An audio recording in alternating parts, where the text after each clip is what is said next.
Ang tanong, ano nga ba ang laman nitong ayuda, itong box o kahon ng ayuda? Sa tuwing magkakaroon ng kalamidad sa Pilipinas, katulad ng malalakas na bagyo na nagiging sanhi ng malawakang pagbaha at temporaring kawalan ng hanap buhay ng ating yung mga nabiktimang kababayan natin at kakapusan sa supply ng pagkain. Laging ang ating national government mayroong pinapadalang relief supplies sa pamamagitan ng DSWD or Department of Social Welfare and Development.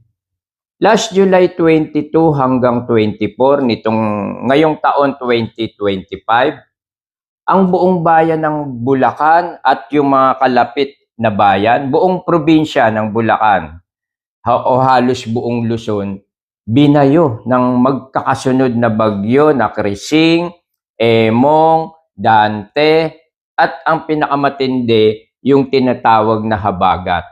Lumubog ang buong bayan ng Bulacan. Kasama na ang bahay ng inyong lingkod, ano?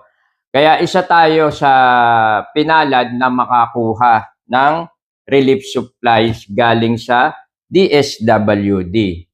Ang tanong, ano nga ba ang laman nitong ayuda, itong box o kahon ng ayuda? Marami nagtatanong kung ano laman nito. So, tingnan natin.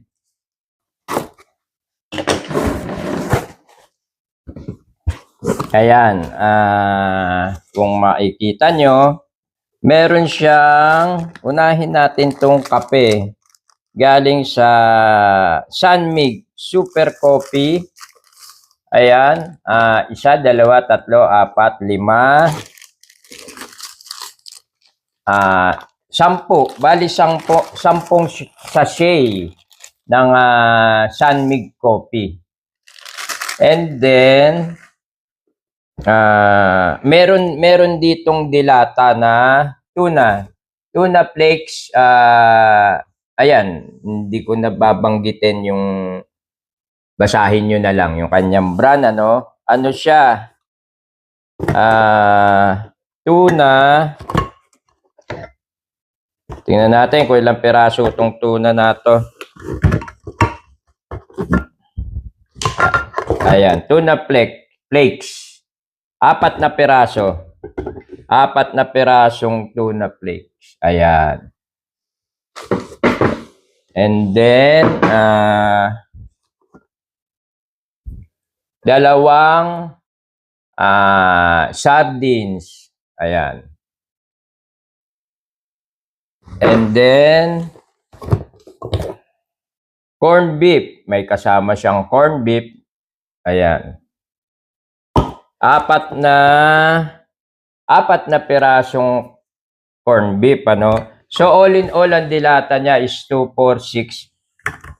10 dilata. And then, meron siyang supply ng bigas. Ilang kilo kaya to? Nakalagay rito, relief supplies, not for sale. DSWD, and then nakaano siya, ano tawag dito, ilang kilo to?